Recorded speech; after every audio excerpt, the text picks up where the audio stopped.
Unit 3 is about solving inequalities. Section 3.1, we're going to be graphing inequalities. So the objective here is that you should be able to graph the solution to any linear inequality on a number line. Now, inequalities, what it does is it compares two values, showing which one is bigger, which one is smaller. Know that inequality is a mathematical sentence formed by placing one of the following symbols between the two expressions.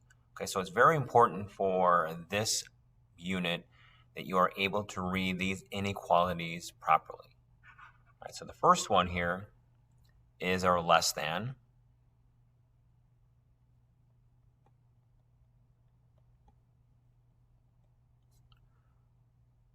Next symbol here, you read it as greater than.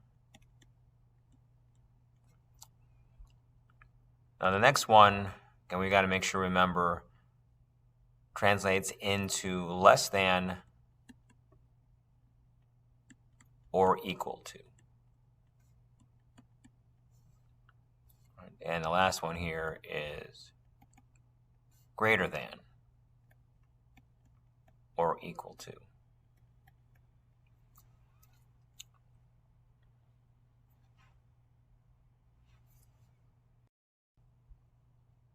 All right, so it says translate the inequalities. So with the first one, we would read it as A is greater than B. The next one, C is less than D. E is less than or equal to F. And H is greater than or equal to G.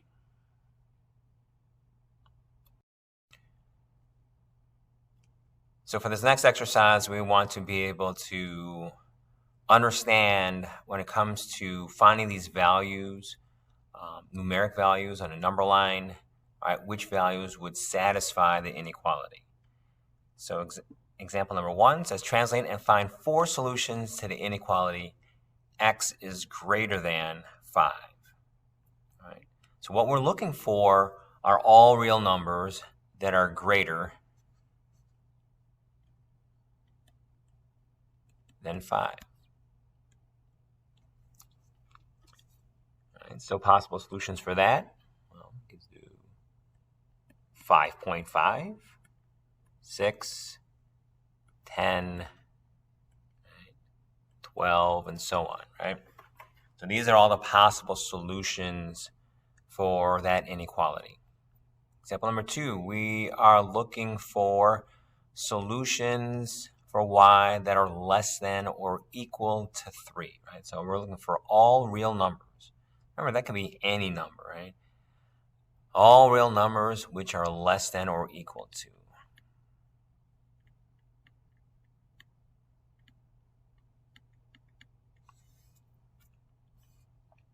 So here we can have 3, right? Because 3, while it's not less than 3, it does satisfy the or equal to part, right? We could not have done that with example number 1, right? Like thinking about 5 right here, because 5 is not greater than 5. 5 is equal to 5, but in example number 1, we did not have the or equal to option. So that's why 5 was not a possible solution. But for example number 2, because we have the or equal to part, 3 does work as a possible solution, right? As will 2, right? 2.9, right? -4, right? Any number that is less than or equal to 3 would work. Now we need to be careful with an inequality set up like this next example.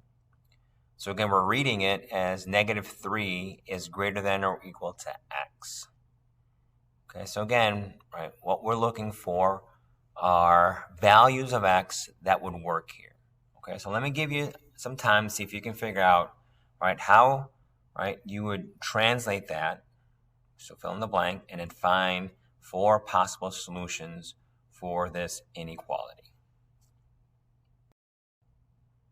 Okay, so let's see how you did. Now remember, when we initially read this statement, right? We read it as -3 is greater than or equal to x. Right? That is the proper way to translate that math statement into words. However, when it comes to truly understanding what we want here in terms of possible solutions, what we're really looking for are all real numbers that are less than or equal to -3. Okay. So here we're looking for numbers like -4, -3.5, -7, right? -10, and so on. Okay. So again, we got to be careful. Again, when we are looking for possible solutions for x or the variable in an inequality, we need to make sure we ask ourselves, all right, which solutions would work for the setup? So again, it could be a matter of just simply finding values that work. All right, so now we're going to get into the part of the lesson where we are graphing these inequalities, graphing the solutions for these inequalities on a number line, and also writing them in interval notation.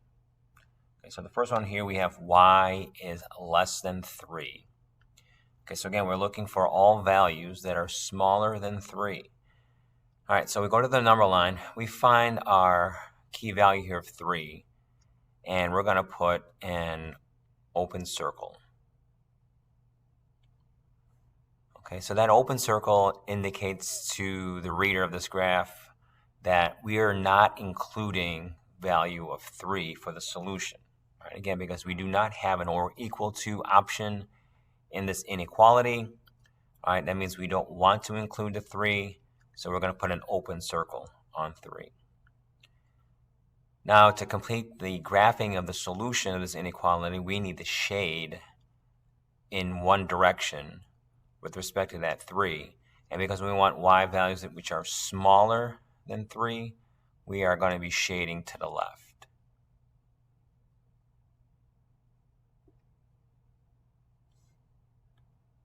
All right, and we're going to put a big old arrow right here saying that this shading goes on forever to the left.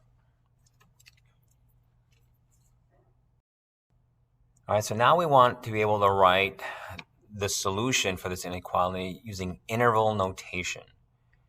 Okay, so with interval notation, all right, we're going to be using a combination of either parentheses or squared off brackets. All right, so for this one, we're going to start off by using parentheses. All right, so let me put that over here.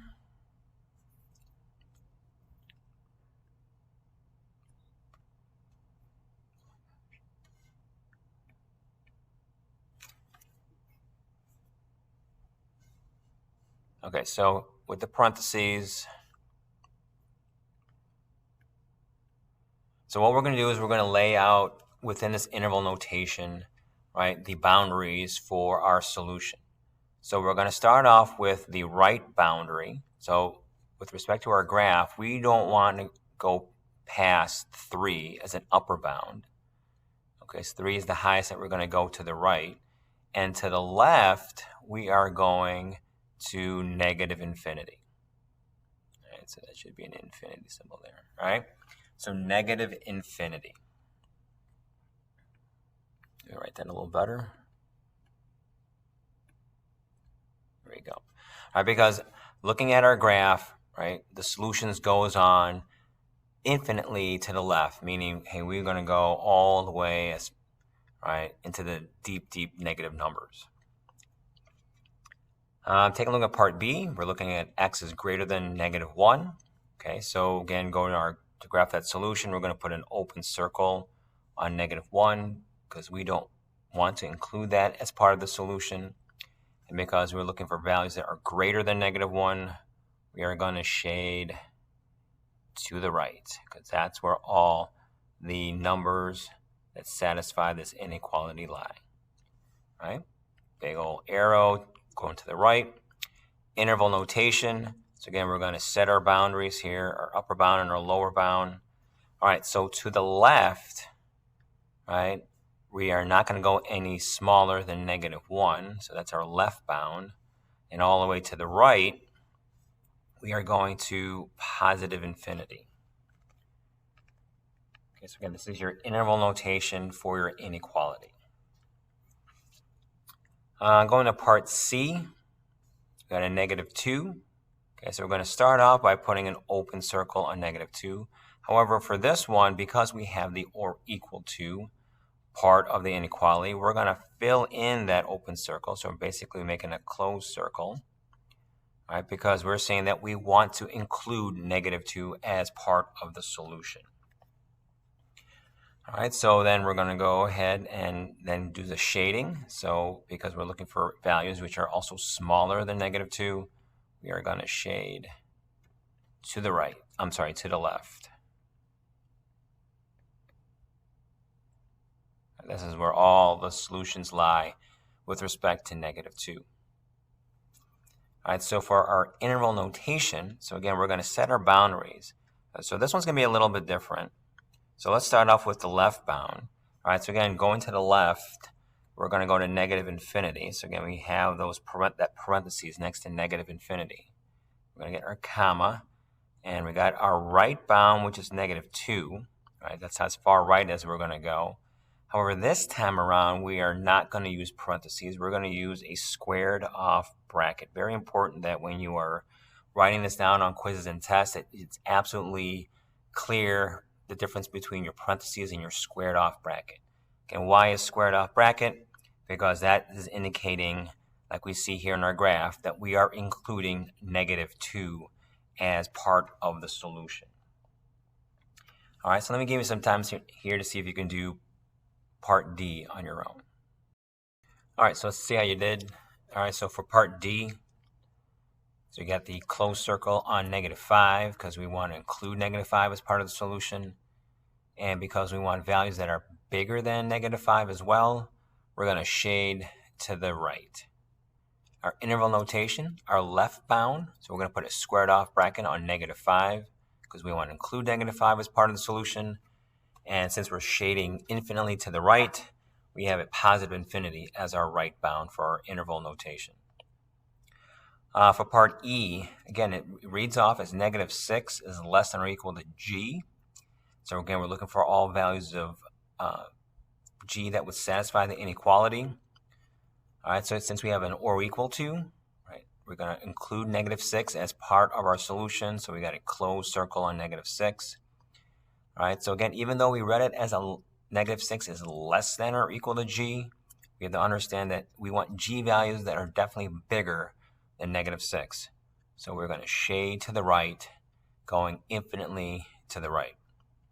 So our interval notation, squared off bracket on -6, comma, infinity, parentheses. All right, so example number 2, let's see what you can do going the other way. All right, so given a graph, let's see if you can write the inequality as well as the interval notation.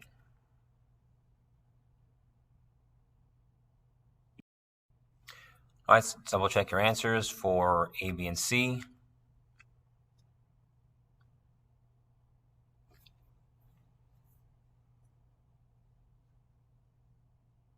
All right, so this last part, we are going to translate the word phrases into the inequalities. So here for part A, we're looking for a number that is less than 5. Okay, so that's number x less than, there we go, less than 5. All right, so we have the inequality. So now we want to go ahead and translate that into a graph. So we got an open circle on 5. Less than means we're going to shade to the left. And for our interval notation, left bound is -infinity, right bound is 5, and open circle, so it means parentheses on 5. Okay, so let's see what you can do with part B and C. All right, so take the time here to check what you did for B and C.